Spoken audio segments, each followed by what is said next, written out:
ನಮಸ್ತೆ ಫ್ರೆಂಡ್ಸ್, ನಾನಿರೋದೀಗ ಪುಣೆನಲ್ಲಿ. ವಿಠ್ಠಲ ರುಕ್ಮಿಣಿ ದೇವಸ್ಥಾನ ನೋಡಿದ್ದಾದ್ಮೇಲೆ ನಾನು ಬಂದಿದ್ದು ಪುಣೆಗೆ. ಇಲ್ಲಿ ಗುರು ಇದ್ದ, ನಾನು ಬಂದಿದ್ದು ಇಲ್ಲೇ ಗುರು ಅವ್ರ ಪಿ ಜಿಗೆ ಬಂದಿದ್ದೆ. ಇಲ್ಲೇ ಇದ್ದು ಇವಾಗ ಜರ್ನಿ ಮುಂದುವರ್ಸೋಣ ಅಂತ ಪ್ಲ್ಯಾನ್ ಮಾಡಿದ್ದೆ. ಇವಾಗ ನನ್ನ ಜೊತೆ ಗುರುನೂ ಬರ್ತಾರಂತೆ ಅವನ ಬೈಕಲ್ಲಿ. ಅವ್ನು ಬರೋದು ಕೃಷ್ಣೇಶ್ವರ ಮತ್ತು ತ್ರ್ಯಂಬಕೇಶ್ವರ ನೋಡಿಕೊಂಡು ನಾನು ಕಂಟಿನ್ಯೂ ಮಾಡ್ತೀನಿ, ಅವ್ನು ವಾಪಸ್ ಬರ್ತಾನೆ. ಇಲ್ಲಿಂದ ಇಬ್ಬರು ಸೇರಿಕೊಂಡು ಜರ್ನಿ ಸ್ಟಾರ್ಟ್ ಮಾಡ್ತಾ ಇದ್ದೀವಿ.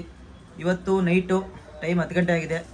ನೈಟೇ ಹೊರಡೋಣ ಅಂತ ಪ್ಲ್ಯಾನ್ ಮಾಡಿದ್ದೀವಿ. ಯಾಕಂದರೆ ಇಲ್ಲಿಂದ ಹೋಗೋದು 5:30 ಗಂಟೆ ಬೇಕು. ಸುಮ್ಮನೆ ಬೆಳಗ್ಗೆ ಡೇ ಜರ್ನಿ ಮಾಡಿ ಡೇ ವೇಸ್ಟ್ ಆಗುತ್ತೆ. ಅದಕ್ಕೆ ನೈಟೇ ಹೋಗ್ಬಿಟ್ರೆ ಬೆಳಗ್ಗೆ ಹೋಗಿ ಒಂದು ಸ್ವಲ್ಪ ರೆಸ್ಟ್ ಮಾಡಿ ಬೆಳಗ್ಗೆ ಫ್ರೆಶ್ ಅಪ್ ಆಗಿ ದೇವ್ರ ದರ್ಶನ ಮಾಡ್ಕೋಬೋದು ಅಂತ. ಓಕೆ, ಬೆಳಗ್ಗೆ ಸಿಗ್ತೀನಿ ಕೃಷ್ಣೇಶ್ವರದಲ್ಲಿ. ಗುರು ಫುಲ್ ರೈಡ್ಗೆ ರೆಡಿ ಆಗ್ತಿದ್ದಾನೆ. ಈ ಗಾಡಿಯೆಲ್ಲ ಹಾಕೊಂಡು ಸೇಫ್ಟಿ ಇಂಪಾರ್ಟೆಂಟ್. ಹೌದು ಗೈಸ್, ಏನೇ ಮಾಡಿ ಫಸ್ಟ್ ಸೇಫ್ಟಿ ನೋಡ್ಕೊಳ್ಳಿ. ಫಸ್ಟ್ ಹೌದು, ರೈಡ್ ಮಾಡಿ.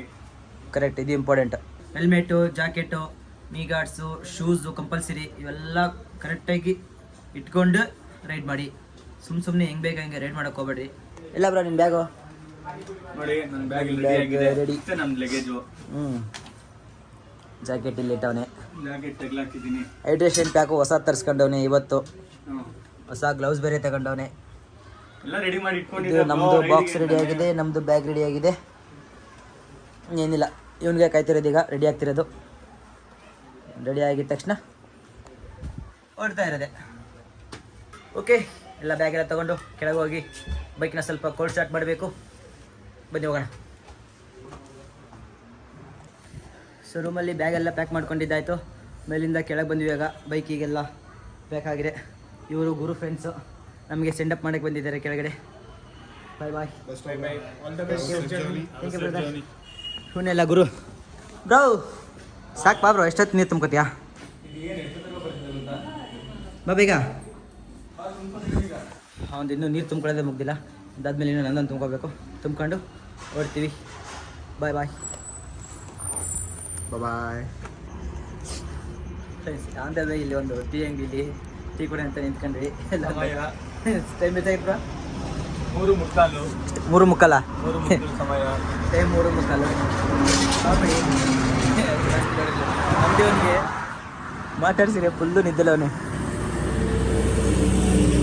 ಏನು ಬೇಕಾದ್ರೆ ಎತ್ಕೊಂಡ್ರೆ ನನಗೆ ಎತ್ಕೊಂಡೋದ್ರು ಗೊತ್ತಾಗಲ್ಲ.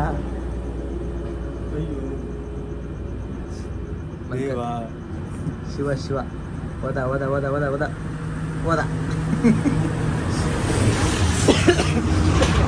ಈ ರೇಂಜಿಗೆ ನಿದ್ದೆ ಮಾಡ್ಕೊಂಡು ಅಂಗಡಿ ಹೆಂಗೆ ನಡೆಸ್ತಾನೆ ಅಲ್ಲ ಬ್ರಾ? ಈ ರೇಂಜ್ ನಿದ್ದೆ ಮಾಡ್ಕೊಂಡು ಅಂಗಡಿ ಹೆಂಗೆ ಬ್ರೋ ನಡೆಸ್ತಾನೆ? ಯಾರಾದ್ರೂ ಏನಾರು ಎತ್ಕೊಂಡವ್ರು ಏನು ಬ್ರೋ ಗತಿ ಒಂದು? ನೋಡಲ್ಲ ಇಷ್ಟೊಂದು ಜೋರಾಗಿ ಮಾತಾಡ್ತಿದ್ದೀವಿ, ಹತ್ತಿದ್ದೀವಿ ಅಂದ್ರೂ ಎದ್ದೇಳ್ತಿಲ್ಲಲ್ಲ ಅವನು. ಪರವಾಗಿಲ್ಲ ಬ್ರಾ, ಇಲ್ಲೋಣ ಇಷ್ಟೊಂದು ಜೋರಾಗಿ ಮಾತಾಡ್ತಿದ್ರು ಬೋಟಿ ಎತ್ಕೊಂಡೆ. ಬಿಡು ಬಾ ಬ್ರಾ, ಅವ್ನು ಹೋಗ್ಲಿ. ನಮ್ದಾರಿನ ಎವಿಡಿಯನ್ ಬಾ. ಬೋಟಿ ಬೇಕಾ? ಬೇಡ ಬಾ ಬ್ರಾ, ಬೇಡ ಬಾ, ಏನು ಬೇಡ ಬಾ.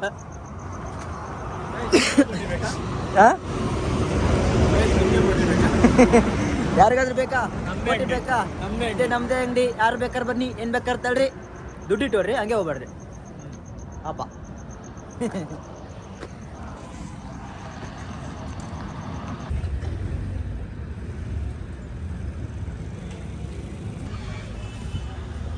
ಕೃಷ್ಣೇಶ್ವರ ಟೆಂಪಲ್ಗೆ ಬಂದು ರೀಚ್ ಆದ್ವಿ. ಟೈಮ್ ಎಷ್ಟು ಬ್ರೋ? 10:30. ಟೈಮು 10:30 ಆಯಿತು. ನೈಟು ಒಂದು ಬಂಕಲ್ಲಿ ಟೆಂಟ್ ಹಾಕಿ ಮಲ್ಕೊಂಡಿದ್ವಿ. ಒಂದು ಸ್ವಲ್ಪ ಹೊತ್ತು ಮಲ್ಕೊಂಡು ರೆಸ್ಟ್ ಮಾಡಿ ಬಂದ್ವಿ. ಯಾಕಂದರೆ ಕಂಟಿನ್ಯೂ ನಿದ್ದೆಗೆಟ್ಟು ಬಂದರೆ ಇಲ್ಲಿ ಮೈಂಡ್ ವರ್ಕ್ ಆಗೋಲ್ಲ, ಸ್ವಲ್ಪ ತಲೆನೋವು ಬಂದಂಗೆ ಅದು. ಅದಕ್ಕೆ ಒಂದು ಸ್ವಲ್ಪ ಹೊತ್ತು ಮಲಗಿ ಬೆಳಗ್ಗೆದ್ದು ಅಲ್ಲೇ ಒಂದು ಕಡೆ ನಾಷ್ಟ ಮಾಡಿ ಈಗ ಬಂದು ರೀಚ್ ಆದ್ವಿ. ಇಲ್ಲಿ ಸ್ನಾನಕ್ಕೆ ಅದಕ್ಕೆ ಇದಕ್ಕೆ ವ್ಯವಸ್ಥೆ ಏನು ಅಂತ ಹುಡ್ಕಾಡಬೇಕು. ಬೈಕು ಇಲ್ಲಿ ಪಾರ್ಕ್ ಮಾಡಿದ್ದೀವಿ. ಇಲ್ಲೊಂದು ಪಾರ್ಕಿಂಗ್ ಇತ್ತು. ಇದು ಪೇಡ್ ಪಾರ್ಕಿಂಗ್ ಇದೆ ಇಲ್ಲಿ. ಬೈಕು ಇಲ್ಲ ನೋಡಪ್ಪ. ದೇವಸ್ಥಾನ ಇಲ್ಲಿಂದ ಅಲ್ಲಿ ಆರ್ಚ್ ಕಾಣ್ತಿದೆಯಲ್ಲ, ಆ ಆರ್ಚ್ ಒಳಗೆ ಹೋಗ್ಬೇಕು. ಅಲ್ಲೇ ಇರೋ ದೇವಸ್ಥಾನ ನೋಡೋಣ. ಇವಾಗ ಫ್ರೆಶ್ ಅಪ್ ಆಗಿ ಬರ್ತೀವಿ. ಇಲ್ಲಿ ಸ್ನಾನ ಮಾಡೋಕ್ಕೆ ಎಲ್ಲಿ ಅಂತ ವಿಚಾರಿಸಿದ್ವಿ. ಒಬ್ರು ಆಂಟಿ ಇದ್ರೊಳಗೆ ಅಂತಂದು ಹೇಳಿದರು. ಇಲ್ಲಿ ಬಂದು ಇವರು ಅಜ್ಜಿ ಹತ್ರ ವಿಚಾರಿಸಿದ್ವಿ. ಎಷ್ಟು ಜನ ಇದ್ದೀರಿ ಅಂತಂದರು. ಇಬ್ಬರು ಇದ್ದೀವಿ ಅಂತಂದರೆ ಅದಕ್ಕೆ 100 ರೂಪಾಯಿ ಆಗುತ್ತೆ ಅಂತ ಹೇಳಿದ್ದಾರೆ. ನೋಡಬೇಕು ಇದ್ರ ಒಳಗಿದೆ ಅಂತೆ, ನೋಡೋಣ ಯಾವ ಥರ ಇದೆ ಏನು ಅಂತ. ಅಬ್ರ ಯಾವ ಮನೆ ಒಳಗೆ ಹೋದ ಥರ ಆಗ್ತಿದೆ ಇಲ್ಲಿ ಫೀಲು. ಇದ್ರೊಳಗಡೆ ಸ್ನಾನಕ್ಕೆ ಏನು ವ್ಯವಸ್ಥೆ ಇದ್ದಾರೋ ಗೊತ್ತಿಲ್ಲ. ಬ್ರೋ ಬಂದ अंदर जाना हाँ दोनों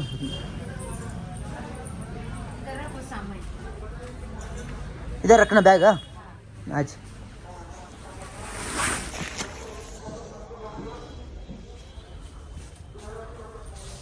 इधर इधर स्नान करना ಇಲ್ಲಿ ಸ್ನಾನ ಮಾಡೋಕ್ಕೆ ವ್ಯವಸ್ಥೆ ಇರೋದು. ಇದು ಪರ್ಸ್ನಲ್ ಇವ್ರದ್ದು ಮನೆ, ಇದು ಮನೆಯಲ್ಲೇ ಸ್ನಾನ ಮಾಡೋಕ್ಕೆ ವ್ಯವಸ್ಥೆ ಇಟ್ಟಿದ್ದಾರೆ. ಒಬ್ಬರಿಗೆ 50 ರೂಪಾಯಿ, ನಮ್ಮಿಬ್ಬರಿಂದ 100 ರೂಪಾಯಿ ಹೇಳಿದ್ದಾರೆ. ತುಂಬ ಬೆಸ್ಟು. ನಮಗೆ ಇವಾಗ ಫ್ರೆಶ್ ಅಪ್ ರೂಮ್ ಮಾಡ್ತೀವಿ, ಅವರು ಎಷ್ಟು 300 500 1000 ಹಿಂಗಿರ್ತವೆ.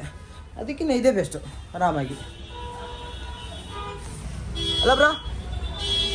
ಸಿಂಪಲ್ ಆಗಿ ಇದೇ ಬೆಸ್ಟ್ ತಾನೆ. ಒಬ್ರಿಗೆ 50 ರೂಪಾಯಿ 100 ರೂಪಾಯಿ ಆರಾಮಾಗಿ ಫ್ರೆಶ್ ಅಪ್. ಹಾಂ, ರೂಮ್ ಮಾಡೋಕ್ಕಿಂತ ಇದೇ ಬೆಸ್ಟ್ ತಾನೆ. ಇದು ಒಂಥರ ಚೆನ್ನಾಗಿದೆ, ಹೊಸ ಥರ ಇದು ಅಲ್ವಾ? ಇಲ್ಲಿ ಎಲ್ಲ ಲಗೇಜ್ ಇಟ್ಟಿದ್ದೀವಿ. ಇವಾಗ ಇಲ್ಲೇ ಸ್ನಾನ ಮಾಡಬೇಕು. ಸ್ನಾನ ಮಾಡಿ ರೆಡಿಯಾಗಿ ಬರ್ತೀವಿ. ಹಾಂ, ರೆಡಿಯಾಗಿ ಹಾಂ, ಸುಂದರ ಅತಿ ಸುಂದರ ಆಗ್ಬಿಡ್ತಾನೆ. ಸುಂದರ ಅತಿ ಸುಂದರ ಇವನೇ. ಅವನು ರೆಡಿ ಆದ. ಅವನಕ್ಕಿಂತ ಫಸ್ಟೇ ನಾನು ರೆಡಿ ಆಗಿದ್ದೋ ನೋಡ್ರಿ. ನಾನು ಪಂಚ ಹಾಕೊಂಡು ಕುರ್ತಾ ಹಾಕೊಂಡು ರೆಡಿ, ಒಂದು ಪ್ಯಾಂಟ್ ಶರ್ಟ್ ಹಾಕೊಂಡು ರೆಡಿ. ಇನ್ನು ಎಷ್ಟೊತ್ತು ಬ್ರೋ ನೀನು? ಏನೋ ಮಿಸ್ ಹೊಡಿತಿದ್ದೆ ಬ್ರೋ. ಹಾ, ಬೆಲ್ಟ್. ಇನ್ನೂ ಏನೇನು ಮಿಸ್ ಹೊಡಿದೆ ಹೊಡ್ಕೊಂಬಿಡಪ್ಪ. ನಾನು ರೆಡಿಯಾಗಿ ಎಷ್ಟೊತ್ತಾಯ್ತು, ನೀನು ದಿನ ಮುಗಿತಿಲ್ಲ. ಮುಂಚೆ ಸ್ನಾನಕ್ಕೆ ಹೋಗಿರೋ ನೀನು, ಕೊನೆ ಸ್ನಾನಕ್ಕೆ ಹೋಗಿರೋ ನಾನು. ಆದರೆ ಬೇಗ ಸ್ನಾನ ಮಾಡಬೇಕು, ಬೇಗ ಬರಬೇಕು. ಬೇಗ ಸ್ನಾನ ಮಾಡ್ಕೊಂಡು ಬೇಗ ಬರ್ಬೇಕಪ್ಪ. ಎಷ್ಟೊತ್ತದು? ಪೂಜಾರಪ್ಪ ಮಾಡ್ಕೊಂಬರ್ಲಿ, ಆಮೇಲೆ ಮಾಡೋಣ ಅಂತ ಸುಮ್ಮನಿದ್ದು. ಯಾರು? ನಾ ಪೂಜಾರಪ್ಪನ ಮಾಡ್ಬಿಟ್ರೆ ನನ್ನ ಬಿಟ್ರಿ ನೀನೇನು ಮಾಡ್ತೀಯೇನು? ನಿಮ್ಮ ಊರಲ್ಲಿ ಪೂಜಾರಪ್ಪ ತಾನೆ. ಹಾಂ, ಯಾವ್ದು ಪಿಳ್ಳೆ ಇಲ್ಲೋಡಿದು? ಏಯ್, ಕಸ್ಟಮರ್ ಇರೋ ಜಾಗದಲ್ಲಿ ಹಿಂಗೆಲ್ಲ ಮಾಡಬಾರ್ದು. ಹೋಗ. ಬಂದಿರೋದು ನಮ್ಮ ಮನೆಗೆ, ನನಗೆ ಏಯ್ ಎತ್ತಿಟ್ಕೊಂಡು ಆಯ್ತು. ನಾನು ಅದಕ್ಕೆ ಹೇಳ್ತಿರೋದು ನೀನೇ ಲೇಟು ಅಂತ. ಒಂದೆಲ್ಲ ಮುಗಿದೋಗುತ್ತೆ ಕೆಲಸ. ಇವನಿಗೆ ಒಂದು ಸ್ವಲ್ಪ ಬೇಗ ಬೇಗ ಮಾಡಬೇಕು. ಇರ್ರಿ, ಹಿಂಗೆ ಮಾತು ಕೂತ್ಕೊಂಡ್ರೆ ಇವನು ಆಗಲ್ಲ. ಇವ್ನು ರೆಡಿ ಮಾಡಿಸ್ಬಿಟ್ಟು ಕರ್ಕೊಂಡಿದ್ದೀನಿ. ಬ್ಯಾಗೆಲ್ಲ ಲಾಕ್ ಕಲರ್ ಇಟ್ಟು ಬಂದವ್ರೆ. ಲೈನ್ ಭಯಂಕರ ಉದ್ದ. ಅಲ್ಲಿ ದೇವಸ್ಥಾನ ಅಂದರೆ ಅಲ್ಲಿಂದ ಇಲ್ಲಿವರೆಗೂ ಲೈನ್ ಇದೆ. ವಾಪಸ್ ಅಲ್ಲಿ ಲಾಕರಲ್ಲಿ ಬ್ಯಾಗ್ ಇಟ್ವಲ್ಲ, ಅಲ್ಲಿಂದ ರಿಟರ್ನ್ ಬಂದಿರೋದು. ಅಲ್ಲಿಂದ ವಾಪಸ್ ಬಂದು ಇವಾಗ ಇಲ್ಲೇ ನಿಂತಿದ್ದೀವಿ. ನಿಂತಿದ್ರೆ ತಲೆ ಮೇಲೆ ಬುಟ್ಟಿ ಇಟ್ಕೊಂಡು ನಿಂತಾನೆ. ಲೈನ್ ಬ್ರೋ ಹೆಂಗೆ ನೋಡಿ, ಅಲ್ಲಿ ದೇವಸ್ಥಾನ ಅಂದರೆ ಅಲ್ಲಿಂದ ಇಲ್ಲಿವರೆಗೂ ಲೈನ್ ಅದೇ. ಎಷ್ಟೊತ್ತಾಗುತ್ತೆ ದರ್ಶನಕ್ಕೆ? ಏನೊಂದು ಅರ್ಧ ಗಂಟೆ. ಅಲ್ಲೊಬ್ಬ ಮಾತಾಡಿಸ್ತಾ ಬೇಗ ದರ್ಶನ ಮಾಡಿಸ್ಬೇಕಾ ಅಂತ. ಎಷ್ಟಾಗುತ್ತೆ ಅಂದೆ? ಎಷ್ಟು ಜನ ಇದ್ದಾರೆ? ಇಬ್ರು ಇದೀವಿ ಅಂದೆ. 300 ರೂಪಾಯಿ ಕೇಳ್ದ. ಬೇಡ ಬೇಡ ಅಂತಂದು. ಲೈನ್ ಅಂತೂ ಜಾಸ್ತಿ ಇದೆ. ನೋಡೋಣ ಎಷ್ಟೊತ್ತಾಗುತ್ತೆ. ಬಿಸಿಲು ಭಯಂಕರ ಐತೆ ಬ್ರೋ. ಕ್ಯಾಪ್ ಹಾಕೊಂಬರಿಲ್ಲ ಬ್ರೋ, ಮರ್ತ್ಬಿಟ್ಟೆ. ನಿನ್ನ ಬ್ಯಾಗಲ್ಲಿ ಐತಾ? ನಂದು ಬಾಕ್ಸಲ್ಲಿ ಐತೆ. ಬುದ್ಧಿವಂತ ನೀನು. ಓಕೆ ಫ್ರೆಂಡ್ಸ್, ಲೈನ್ ತುಂಬ ಉದ್ದ ಐತೆ. ಅಲ್ಲಿ ಮುಂದೆ ಹೋದ್ಮೇಲೆ ಒಳಗೆ ಹೋದ್ಮೇಲೆ ನೋಡ್ತೀನಿ. ದರ್ಶನ ಮಾಡೋ ಕಡೆ ಮೊಬೈಲ್ ಅಲೋ ಇದೆಯಲ್ಲ ಗೊತ್ತಿಲ್ಲ. ಟ್ರೈ ಮಾಡ್ತೀನಿ ಆದಷ್ಟು ರೆಕಾರ್ಡ್ ಮಾಡೋಕ್ಕೆ. ನೋಡೋಣ ಏನಾಗುತ್ತೆ. ಹಂಗೆ ಪೂಜೆ ಸಾಮಾನು ತೊಗೊಂಡಿದ್ವಿ. ಇದು 100 ರೂಪಾಯಿ ಅಂತ. ಇದಕ್ಕೆ ಹೂವು ಐತೆ, ಪ್ರಸಾದ ಐತೆ, ಆಮೇಲೆ ತೀರ್ಥ ಐತೆ, ಆಮೇಲೆ ಇದೇನು ಇದು ಬ್ರೋ. ಆಯ್ತು, ಮತ್ತೇನೈತೆ? ಇಷ್ಟಾಯ್ತಾ? ಹಾಂ, ಇವೆಲ್ಲ ದೇವರಿಗೆ ಅರ್ಪಿಸ್ಬಿಟ್ಟು ಸ್ಪರ್ಶ ಮಾಡಿಬಿಟ್ಟು ದರ್ಶನ ಮಾಡ್ಬೇಕಂತೆ. ಇದು 100 ರೂಪಾಯಿ. ಈ 100 ರೂಪಾಯಿ ಪೂಜೆ ಸಾಮಾನು ತಗೊಂಡಿದ್ದಕ್ಕೆ ನಾವು ಏನು ಬ್ಯಾಗೆಲ್ಲ ಇಟ್ಟಿದ್ದೀವಲ್ಲ, 2 ಬ್ಯಾಗು 2 ಹೆಲ್ಮೆಟು, ಅದು ಫ್ರೀ. ಪೂಜೆ ಸಾಮಾನು ತಗೊಳ್ದೆ ಹಂಗೆ ಬ್ಯಾಗ್ನ ಇಟ್ಟರೆ 50 ರೂಪಾಯಿ ಕೇಳಿದ್ರು. ಪೂಜೆ ಮಾಡ್ದಂಗೂ ಆಗುತ್ತೆ, ಅದನ್ನ ಬ್ಯಾಗ್ ಲಾಕರ್ಲಿ ಇಟ್ಟಂಗೂ ಆಗುತ್ತೆ ಅಂತ ಪೂಜೆ ಸಾಮಾನು ತಗೊಂಡ್ಬಿಟ್ಟು 50 ರೂಪಾಯಿ ಪ್ರೈಸು. ಅಣ್ಣ ಇರಲಿ ಅಣ್ಣ, ಆದ್ರೆ ಪ್ರಸಾದ ಗಿಸದ ಹೂವು ಎಲ್ಲ ಐತೆ ಅಣ್ಣ. ಹಾಂ, ಅಷ್ಟು ದೂರಿಂದ ಬಂದಿದ್ದೀವಿ, ಅದು ಪೂಜೆ ಮಾಡಿದ ಸಮಾಧಾನ ಇರ್ತಾ? ಆಯ್ತು, ಸಸ್ತಾ. ಹಾಂ. ಅಯ್ಯೋ ಅಯ್ಯೋ, ಬಿಸಿಲು ಬಿಸಿಲು ಮಾರಾಯ, ಬಿಸಿಲು. ತಣ್ಣಗೈತಲ್ಲ ಬ್ರಾ? ಒಳಗಡೆ ಇಳಿತಾ ನೀರು ತಣ್ಣಗೆ. ಎಷ್ಟೊತ್ತಿಗೆ ದರ್ಶನ ಆಗತ್ತೆ ನೋಡೋಣ. ಅರ್ಧ ಗಂಟೆಲಿ ಆಗತ್ತಂತೆ ಇವನು ಹೇಳೋನೆ. ನಾನೆಲ್ಲ ಅಂಗಡಿಯವನು ಹಂಗೆ ಹೊಡಿಬೇಕು ಈಗ ಹೋಗಿ. ಬಿಸಿಲು ಬೇರೆ ಸಾಕತ್ತಾಗೈತೆ, ಉರಿತೈತೆ. ನೆಳ್ಳು ಈಗ ಏನು ಮಾಡಿಲ್ಲ ಇವರು. ನಮ್ಮ ರೇವಣಪ್ಪನ ಬೆಡ್ತಲ್ಲ ನಿಮ್ದೇ ಅಣ್ಣ ಒಂದು ಛತ್ರಿ ಇದ್ರೆ ಕೊಟ್ಬಿಡೋಣ ಯಾರಾದರೂ. ಬಿಸಿಲು ಸಿಕ್ಕಾಪಟ್ಟೆ ಉರಿತೈತೆ. ಛತ್ರಿ ಐತೆ ಬ್ರಾ? ಪಕ್ಕದಲ್ಲೇ ಇದೆಯಲ್ಲ. ನಾನಲ್ಲ ಬ್ರಾ, ನಾನು ಹೇಳಿದ್ ಇಲ್ಲಿ ಬ್ರೋ, ನೀನ್ ಯಾಕೆ ಬ್ರೋ ಅದನ್ನ ಹೇಳ್ದೆ? ಇಲ್ಲೇದಾ? ಅಯ್ಯೋ ಬೇಡಪ್ಪ ಬೇಡ ಬೇಡ ಬೇಡ. ನಾಮ ಆಲ್ರೆಡಿ ತುಂಬಾ ಜನ ಇಟ್ಟವ್ರು, ಯಾಕೆ ಸುಮ್ಮನೆ ಮಾಡ್ತೀಯ? ಕಾಲು ಉರಿತೈತೆ ಬಿಸಿಲಿಗೆ. ಯಪ್ಪ ದೇವ್ರೇ, ಇದು ನಿನಗೆ ನ್ಯಾಯನಾ? ಇದು ನಿಂಗೆ ಸರಿನಾ? ಬೇಗ ಕರ್ಸ್ಕೊಳೋ. ನೀನ್ ಯಾವನ್ ಬರಕ್ಕೆ ಬಿಸ್ತಲ್ ಬಾ ಅನ್ನೋ. ದೇವ್ರ ಹಂಗ ಅನ್ನಲ್ಲ ಬ್ರೋ ನನಗೆ. ನಿಂಗೆ ಬೇಕಾರೆ ಹಂಗ ಅನ್ಬೋದ? ಅಲ್ಲ ದೇವ್ರೆ, ಬೇಗ ಕರ್ಸ್ಕೊ. ಬೆಳಗಿನ ಜಾವ ಬರೋಣ ಅಂತಂದ್ರೆ ಆ ಬಂಕರ್ ಮಲ್ಕದವ್ರು ಯಾರು? ನೀನು ನಾನಾ? ಬೆಳಿಗ್ಗೆ 6 ಗಂಟೆಗೆ ಬೆಳಗ್ಗೆ 6 ಗಂಟೆಗೆ ಎಬ್ಸಿರಿ ಎದ್ದು ಉಳ್ಳಾಡ್ತಾವ. ನಂಗೆ ಎದ್ದೇಳ್ತಾ ಇಲ್ಲ ರೆಡಿ ಆಗಕ್ಕೆ.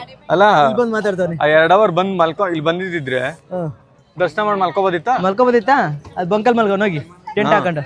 ಬ್ರೋ ಬೇಡ ಬ್ರೋ, ನಿದ್ದೆ ಬರ್ತದೆ, ಗಾಡಿ ಆಯ್ತಲ್ಲ, ತೇಲಾಡ್ತಿದ್ದೀನಿ, ಮಲ್ಕೊಬಿಡ್ತೀನಿ ಅಂತ. ನಾನು ಹೇಳಿದ್ದು 2 ಅವರು 4 ಅವರ್ ಯಾಕೆ ಮಲ್ಕೊಂಡೆ? 2 ಅವರೇ ಮಲಗಿದ್ದು. ಮತ್ತೆ ಎದ್ದೇಳ್ತಾಗ ಯಾಕೆ ಎದ್ದೇಳಿಲ್ಲ? ಯಪ್ಪ ಕಾಲು ಸುಡ್ತೈತೆ. ಒಳಗೋದ್ಮೇಲೆ ಮಾಡ್ತೀನಿ ರೀ ವಿಡಿಯೋ. 1.5 ಗಂಟೆ ಆದಮೇಲೆ ಈಗ ದೇವಸ್ಥಾನದ್ದು ಮೇನ್ ಬಾಗಿಲು ಒಳಗೆ ಬಂದಿದ್ದೀನಿ. ಇಲ್ಲಿ ಇನ್ನೂ ಸುಮಾರು ಲೈನ್ ಐತೆ, ಸಿಕ್ಕಾಪಟ್ಟೆ ಕ್ಯೂ ಐತೆ, ಅಷ್ಟು ದೂರ ಐತೆ ಅಲ್ಲಿ. ಸಿಕ್ಕಾಪಟ್ಟೆ ಐತೆ ಲೈನು ಇಲ್ಲಿ. ಇನ್ನು ಸಿಕ್ಕಾಪಟ್ಟೆ ಉಲ್ಟಾ ಪಲ್ಟಾ ಲೈನು ಎಲ್ಲ ಹಾಕೊಂಡು ಇಲ್ಲಿ ಹೋಗಿ ಇದನ್ನೆಲ್ಲ ಮುಗಿಸ್ಕೊಂಡು ಅಲ್ಲಿ ಹೋಗ್ಬೇಕು.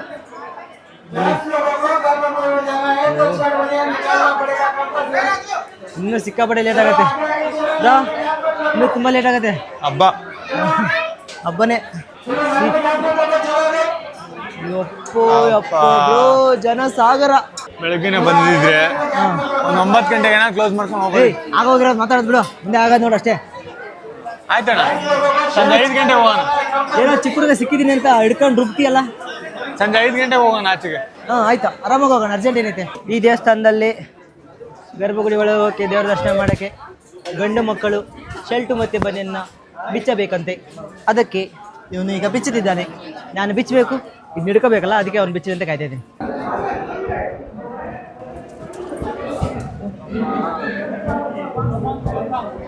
ದೇವ್ರ ದರ್ಶನ ಆಯಿತು, ಚೆನ್ನಾಗಾಯ್ತು ದರ್ಶನ.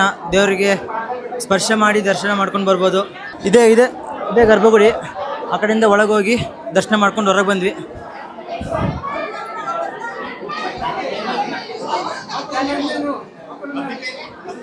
ಇಲ್ಲಿ ಜಾಸ್ತಿ ಹೊತ್ತು ನಿಲ್ಲಕ್ಕೆ ಬಿಡ್ತಾ ಇಲ್ಲ. ಹೊರಗೆ ಹೋಗಂತಿದ್ರೆ ಹೋಗಿ ದೇವಸ್ಥಾನ ತೋರಿಸ್ತೀನಿ ಬನ್ನಿ. ಬ್ರೋ ದರ್ಶನ ಹೆಂಗಾಯ್ತು? ಸೂಪರ್ ಆಯ್ತಪ್ಪ, ಸೂಪರ್ ಆಗಾಯ್ತು. ಅದೇ ಒಂದು ಸ್ವಲ್ಪ ಅವರು ಗಡಿಬಿಡಿ ಮಾಡ್ತಾರಲ್ಲ, ಎಲ್ಲ ಓಡಿಸ್ತಾರೆ. ಇನ್ನೇನು ಮಾಡೋದು, ಇಷ್ಟೊಂದು ಜನ ಇದೆ. ಪೀಸಾಗಿ ಬಿಡಲ್ಲ ಬ್ರಾ. ಗ್ಯಾಪಲ್ಲಿ ನಮ್ಮ ಗುರುಗೆ ಕ್ಯಾಮ್ರಾಮನ್ ಕೆಲಸ ಸಿಕ್ಕಿದೆ. Cameraman Mustafa photo ತೆಗಿಯಪ್ಪ.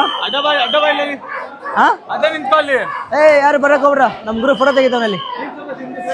Side please. ಅಲ್ಲಿ ಫೋಟೋ ತೆಗಿತು.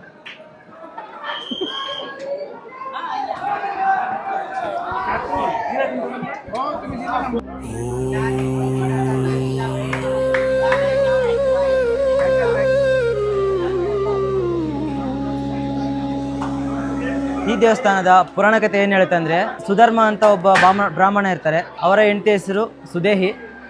ಅವರಿಗೆ ತುಂಬ ಕಾಲದಿಂದ ಮಕ್ಕಳಾಗಿರಲ್ಲ.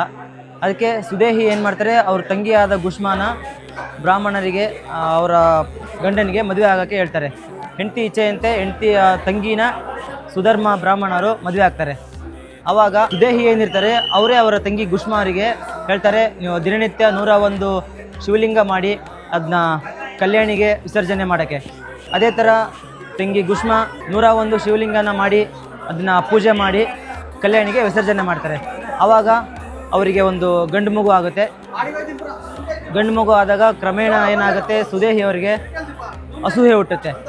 ಆವಾಗ ಏನು ಮಾಡ್ತಾರೆ ಅವರು, ಈ ಗುಷ್ಮ ಅವರು ಶಿವಪೂಜೆಯಲ್ಲಿ ನಿರತರಾದಾಗ ಸುದೇಹಿ ಅವರು ಗುಷ್ಮ ಮಗನನ್ನು ಹತ್ಯೆ ಮಾಡಿ, ಗುಷ್ಮ ಏನು ಆ ಶಿವಲಿಂಗನ ಕಲ್ಯಾಣಿಗೆ ವಿಸರ್ಜನೆ ಮಾಡ್ತಿದ್ರಲ್ಲ ಅದೇ ಕಲ್ಯಾಣಿಗೆ ಹೋಗಿ ಹಾಕ್ತಾರೆ. ಆವಾಗ ಗುಷ್ಮ ಅವರು ತುಂಬ ದುಃಖಿತರಾಗಿರ್ತಾರೆ. ಎಷ್ಟೇ ದುಃಖ ಇದ್ರೂ ಶಿವಲಿಂಗ ಮಾಡೋದನ್ನ ಮಾತ್ರ ನಿಲ್ಸಲ್ಲ, ಶಿವ ಪೂಜೆಯಲ್ಲಿ ಮಾಡೋದನ್ನ ಮಾತ್ರ ಯಾವತ್ತೂ ನಿಲ್ಸಲ್ಲ. ಹಾಗಾಗಿ ಶಿವ ಇವರ ಭಕ್ತಿಗೆ ಒಲ್ದು ಶಿವನೇ ಆ ವಿಸರ್ಜನೆ ಮಾಡ್ತಿದ್ದ ಕಲ್ಯಾಣಿ ಒಳಗೆ ಶಿವ ಪ್ರತ್ಯಕ್ಷ ಆಗಿ ಕುಷ್ಮ ಅವರಿಗೆ ಕಾಣಿಸ್ಕೊಂಡು ಅವಾಗ ಅವರ ಮಗನಿಗೆ ಪುನರ್ಜನ್ಮ ಕೊಡ್ತಾರೆ. ಆವಾಗ ಸುದೇಹಿ ಏನಿರ್ತಾರೆ ಅವರಿಗೆ ಶಿಕ್ಷೆ ಕೊಡೋಕ್ಕೆ ಹೋದಾಗ ಗುಷ್ಮ ಹೇಳ್ತಾರೆ, ಸುದೇಹಿ ಅವರಿಗೆ ನಮ್ಮ ಮಕ್ಕಳಿಗೆ ಯಾವುದೇ ಥರ ಶಿಕ್ಷೆ ಕೊಡಬೇಡಿ, ಅವ್ರಿಗೆ ಕ್ಷಮೆ ಕೊಡಿ ಅಂತ. ಅವರ ಕರುಣಾಭಾವ ನೋಡಿ ಶಿವನಿಗೆ ಅವ್ರ ಮೇಲೆ ನಿಂಗೆ ಭಕ್ತಿಗೆ ಮೆಚ್ಚಿದ್ದೇನೆ ಮತ್ತು ನಿನ್ನ ಕರುಣೆಗೆ ಮೆಚ್ಚಿದ್ದೇನೆ ಅಂತ ನಿಂಗೇನು ವರ ಬೇಕು ಕೇಳು ಅಂತಾರೆ. ಆವಾಗ ಗುಷ್ಮ ಆದವರು, ನೀವು ನಿಮಗೆ ವರ ಕೊಡಬೇಕಾದ್ರೆ ನೀವು ಇದೇ ಸ್ಥಳದಲ್ಲಿ ನೆಲೆಸಬೇಕು ಮತ್ತು ಭಕ್ತಾದಿಗಳಿಗೆ ಇದೇ ಜಾಗದಲ್ಲಿ ಭಕ್ತಾದಿಗಳಿಗೆ ಆಶೀರ್ವದಿಸಬೇಕು ಅಂತ ಹೇಳಿ ಇದು ಮಾಡ್ತಾರೆ. ಅವತ್ತಿಂದ ಅವರೇನು ಗುಷ್ಮ ಅವರೇನು ವರ ಬೇಡ್ಕೊಂಡಿರ್ತಾರೆ, ಅದಕ್ಕೋಸ್ಕರನೇ ಇಲ್ಲಿ ಗುಷ್ಮ ಮತ್ತು ಈಶ್ವರ ಗುಷ್ಮೇಶ್ವರ ಅದು ಬಂದಿದ್ದು ಗುಷ್ಮೇಶ್ವರ ಅಂತ. ಇವಾಗ ಗುಷ್ಮೇಶ್ವರನು ಅಂತಾರೆ, ಗ್ರೀಷ್ಮೇಶ್ವರನು ಅಂತಾರೆ. ಹೀಗೆ ಈ ದೇವಸ್ಥಾನದ ಹಳೆ ಪುರಾಣ ಕಥೆ ಹೇಳುತ್ತೆ. ಸಾಂಬ ಸದಾ ಶಿವ ಶಂಭೋ ಶಂಕರ ಶರಣಂ ಮೇ ತವ ಚರಣಯುಗಂ ಬಲಮಾರೋಗ್ಯಂ ಚಾಯುಸ್ತ್ವದ್ಗುಣ ರುಚಿತಂ ಚಿರಂ ಪ್ರದೇಹಿ ವಿಭೋ. ಸಾಂಬ ಸದಾ ಶಿವ ಶಂಭೋ ಶಂಕರ ಶರಣಂ ಮೇ ತವ ಚರಣಯುಗಂ. ಈ ವಿಡಿಯೋ ನಿಮಗೆ ಇಷ್ಟ ಆಗಿದ್ರೆ ಲೈಕ್ ಮಾಡಿ, ಹಾಗೆ ಶೇರ್ ಮಾಡಿ. ಮಾಹಿತಿ ಹೇಗೆ ಅನ್ನಿಸ್ತು ಅಂತ ದಯವಿಟ್ಟು ಕಮೆಂಟಲ್ಲಿ ತಿಳಿಸಿ. ಹಾಗೆ ಇದೇ ಥರ ವೀಡಿಯೋಸ್ಗೆ ಆಗಿ ನನ್ನ ಚಾನಲ್ ದಯವಿಟ್ಟು ಸಬ್ಸ್ಕ್ರೈಬ್ ಮಾಡಿ. ಮತ್ತೆ ಸಿಗ್ತೀನಿ ಮುಂದಿನ ವಿಡಿಯೋದಲ್ಲಿ. ಹರ ಹರ ಮಹಾದೇವ್.